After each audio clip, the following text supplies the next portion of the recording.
ভালোবাসা পেয়েছি এখানে, ভালো লাগে, এটা মরারও সময় নেই।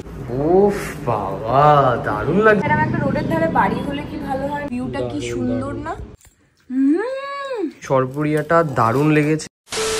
আচ্ছা তুমি যে ধুবুলিয়ে এসে এত সুন্দর করে সাজছো, তার রিজনটা কি সবাইকে বলেছো? কারণ আমি সাজছি, আমি কি করে বলবো এখন, আমি জানি রেডি হয়ে আমি বলবো। টাইম হাতে খুব কম, তো তিথি যতক্ষণ সাজছে মনে হলো তার মধ্যে তোমাদের সাথে আমি শেয়ার করে দিই।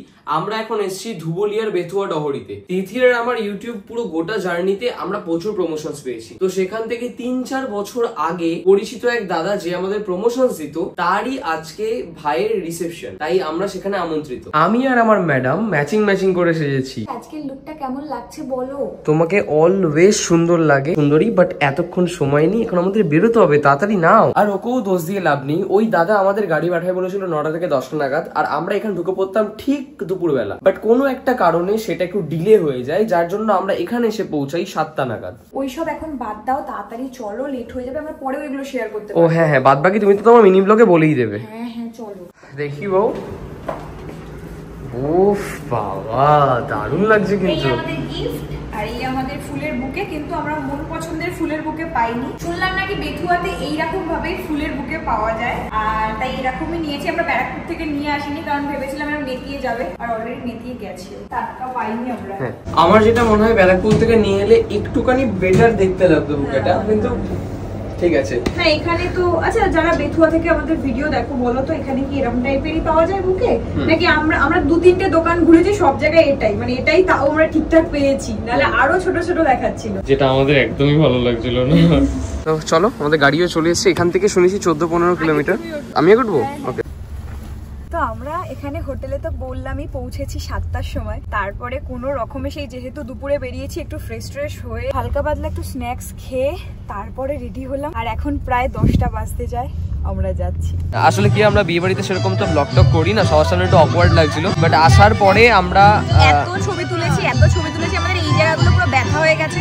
বাচ্চা কচি বাচ্চাগুলো থেকে শুরু করে বড় বড় গুরুজনদের সাথে প্রচুর ভালোবাসা পেয়েছি এখানে। ভালো লাগে এই জিনিসগুলো, ভালো লাগে। আর এমনই সিচুয়েশন গুলো থাকে না, আমরা ওই ক্যামেরা অন করে জিনিসগুলো নিতেও চাই না, মনে হয় এই যে ভালোবাসাটা পাচ্ছি এটা মনে হয় অফ ক্যামেরাই থাক। এখন একটু বসেছি, একটু বাদে খেতে যাবো। আর যাদের বিয়েতে এসেছে তাদের তুমি দেখবে, তোমরা দেখবে? দেখবে তো, দেখাও, দেখো। এই যে বাবা, ভিডিও করার কথা তো ভুলেই গেলে, ব্লগ করছিলাম আমরা, তাড়াহুড়ো করে খেতে বসে গেছি ওজন্য। আচ্ছা যাই হোক, আমরা একেবারে বউ বরের সাথে খেতে বসেছি, বলো লাস্টে ফ্যামিলির সাথে আমরা খেতে বসেছি। ইয়েস, এখানে ফুড ব্লগিং করা হয় না, তাই এইখানে খাবার কি হচ্ছে না হচ্ছে সেটা তোমরা দেখতে পাবে না, সেটা দেখতে হবে একমাত্র ওর মিনি ব্লগে। প্রমোশন করে দিলাম, আর 50,000 টাকা পাঠিয়ে দাও।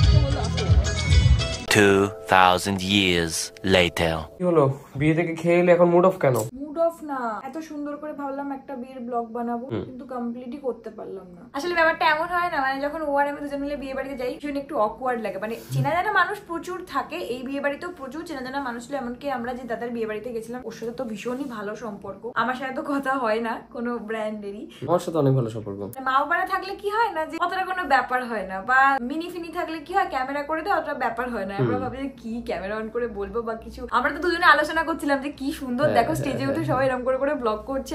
তুষার বলছে এরাই পারে কি সুন্দর এরকম করে ব্লগ করতে, আমরা তো লজ্জা এরকম করে বসেই আছি, সবাই ছবি তুলছে, আমরা হাসি। বাট ঠিক আছে, আজকে আমাদের শরীরটা টায়ার্ড। তো গুড মর্নিং গাইস, যদিও এটা গুড নুন হয়ে গেছে, থিয়ে উঠে পড়েছে। হতভম্বের মতো বসে আছি, আর আমি ভাবছি মানুষ যদি ঘুমায়, মানে আমরা যখন ঘুমাই বুঝতেই পারি না কিভাবে টাইম কেটে যায়। ভাবলাম একটু সকাল সকাল উঠবো, ভিউটা কি সুন্দর না, সত্যি দারুণ। ভাবলাম একটু যাবো, গিয়ে ফটো তুলবো। আর ঘুমটা হওয়াটাও স্বাভাবিক, কারণ কালকে আমরা যদিও 12:30টায় চলে এসেছিলাম, কিন্তু এসে মানে রুমের মধ্যেই ফটো রিলস সব বানিয়েছি, কারণ তোমাদেরকে তো বললামই কালকে যে একটুখানি অকওয়ার্ড লাগছিল ওইখানে, আর ক্যামেরা ধরে দেওয়ার জন্য কেউ ছিল না। এটা হচ্ছে সামনের হাই রোড, যেটা দিয়ে আমরা বাড়ি চলে যাবো। স্যার একটা রোডের ধারে বাড়ি হলে কি ভালো হয় না? লাঞ্চটা অর্ডার দিয়েছিলে? হ্যাঁ, লাঞ্চ আসছে। ভালো, একটু ঘুরে আসি, কারণ একটু বাদেই সন্ধ্যে হয়ে যাবে আর কিছুই দেখতে পারবো না। গার্ডেন এরিয়াটা দারুণ, বলো, ছোটখাটো অকেশন ফকেশন হলে। গার্ডেন এরিয়া আছে, হ্যাঁ ওইখানটা তো মানে ওই জন্যই করা আছে। ওখানে স্টেজ করা রয়েছে। ওইখানে যে সুইমিং পুলটা আছে, ওটা দেখে আমার ভীষণই লোভ হচ্ছে। গরমকাল হতো ঝাঁপ মেরে, শীতকাল বলেই সমস্যা, এতক্ষণ আমরা সুইমিং পুলে। জিম আছে, চলো একটু এক্সারসাইজ করে নি। ঘরে থাকতে করে না, আবার ঘরে থাকতে করে না, মানে ঘরে আমার ইকুইপমেন্ট কোথায়? মানে যখন আমরা ব্যারাকপুর থাকি, তুমি কত করো। আমরা মেন কথা এখন জিম কন্টিনিউ করতে পারছি না আমাদের সময়ের অভাবে। মানে এক কথায় বলে না, বাঙালিরা বলে মরার সময় নেই, আমাদের এখন ওই সিচুয়েশন চলছে, এটা মরারও সময় নেই। চলো ঝাঁপ দিই। হ্যাঁ ওই দাঁড়া ভয় পেয়ে গেলি কেন? তুই তো ঝাঁপ দিবি তো। জিমটা ভালো, মোটামুটি টুক টুক টুক টুক টুক টুক করে করা যাবে। চলো না একটু জিম করি। আমাদের ওই রুমটা না? হ্যাঁ সেকেন্ড রুমটা না? প্রিন্সিপাল, আমার খিদে পেয়েছে, চলো না। সকাল থেকে আমাদের ব্রেকফাস্ট সব চুলোয় চলে গেছে, ঘুম থেকে উঠেই লাঞ্চ। এটাই তো হয়। আম গাছ না সবগুলো? আই থিঙ্ক গ্রীষ্মকালে এখানে কত আম পড়ে থাকে। ওইভাবে মানে আম দেয় না, কারণ অনেকটা গাছ দেখো কাটা কাটা আছে, কারণ আম গাছটা পুরো একদম ঝুড়ি হয়। এটা জাস্ট আই থিঙ্ক ডিজাইনের জন্য রাখা হয়েছে। এখন ডাল ফাল সব কাটা, তুমি দেখে হ্যাঁ। কারণ বেশি যখন হয়ে যাবে তখন তো এই সৌন্দর্যটা থাকবে না। আমার আবার মনে হয় গাছ থাকলেই সৌন্দর্য, যত গাছ তার মধ্যে তত লাইটিং করাতে পারবে আর তত জায়গাটা আরো বেশি সুন্দর লাগবে। A few minutes later. তো আমরা এখন রুমে চলে এসেছি আর এদিকে ওরা লাঞ্চটাও দিয়ে চলে গেছে। বাবাই কি আছে লাঞ্চে আজকে? ভাত, চিংড়ি মাছের মালাইকারি, মাটন কষা, সালাড, ডাল আর পাপড়। এটা আরে এটার কথা তো বলাই হয়নি। কালকে যখন আসছিলাম তখন যে দাদা আমাদেরকে নিয়ে এসছে গাড়িতে করে, ওই দাদা আমাদেরকে বললো যে কৃষ্ণনগরের সরপুরিয়া হচ্ছে সব থেকে বিখ্যাত, তো ওই জন্য দাদা জোর করে আমাদেরকে সরপুরিয়া কিনে দিয়েছে। আমি অ্যাকচুয়ালি বলছি, আমার এই সরপুরিয়াটা দারুণ লেগেছে। টোটাল 500 গ্রাম সরপুরিয়া ছিল, আমি জানি 250 গ্রামের ওপরে আমি শেষ করে ফেলেছি। তুমি কেন খাচ্ছ না? আমার তো মিষ্টি এতটা ভালো লাগে না। কালকে বাপি মারা সব ফোন করেছিল, যার জন্য ওরা সবাইকে লোভ দেখাচ্ছিল, এই দেখো, তো ওদের জন্য নিয়ে যাবো আমরা। তো ঠিক আছে, আমরা এবার আমাদের লাঞ্চটা কমপ্লিট করি, তারপর আবার আসছি। 1 million zillion jillion dillion cotillion times later. হলো 6:30 বেজে গেছে তো। তুই তো পৌঁছি দেখতে পাচ্ছ তো। আচ্ছা, তো ওইদিকে আমাদের গাড়িও চলে এসছে। তো 6:25 বাজে আমরা এখান থেকে বেরোচ্ছি। এখন যেহেতু রাত্রিবেলা তাড়াতাড়ি চলে যাবো, অতটা জ্যাম পাবো না মনে হয়। সকালে আমরা জ্যাম পাইনি, হাই রোডটা ফাঁকাই থাকে, তাও এখন আর একটু ফাঁকা পাবো। তো বাড়ি যাওয়ার পথে এক জায়গায় দাঁড়িয়ে পড়লাম, কারণ যে দাদা আমাদের কালকে বাড়ি থেকে নিয়ে এসে সেই দাদা বললো যে কৃষ্ণনগরে সরপুরিয়া আর ধুবুলিয়ার ক্ষীরসাগর হচ্ছে বিখ্যাত। সরপুরিয়া খেতে আমরা বুঝতে পেরে গেছি কতটা টেস্টি খেতে, কিন্তু ক্ষীরসাগরটা কালকে আর কেনা হয়নি। তো দুটোই বাড়ির জন্য নিয়ে যাবো, কারণ দুই বাবার আবদার যে তাদেরকে এই দুটো জিনিস খাওয়াতে হবে। এটাই হচ্ছে ক্ষীরসাগর। ধরো ধুবুলিয়ার ফেমাস ক্ষীরসাগর। দেখে এত টেস্টি লাগছে, আর ঠান্ডা ঠান্ডা বাড়ি গিয়ে খাবো সবার সাথে। তো এবারে নামলাম হলাম কৃষ্ণনগরে। তোমরা অনেকেই কমেন্ট করো যে কৃষ্ণনগরে আসো। দেখো চলেও এলাম, আর এখন আমরা নেবো হলাম এখানকার ফেমাস সরপুরিয়া, যেটা আগের দিন আমরা খেয়েছি অলরেডি। নাও, সরপুরিয়া নিয়েছি, সর ভাজাও নিয়ে নিয়েছি। এই জায়গাটার একটু দামটা বেশি, এটা অন্য জায়গা, আগেরটা নয়। তো এটা আমি ট্রাই করে দেখলাম, আগেরটার থেকেও বেশি বেটার লাগলো। একটু করে দিল হাতে, মনে টেস্ট করে দেখুন, তাই টেস্ট করলাম। আচার ফাচার খাওয়ার সময় যেরকম হয় না একটু চাটায়, ওরকম চাটিয়েছে। আচ্ছা দাও, তোমার জন্য নিয়ে আসছি আমি।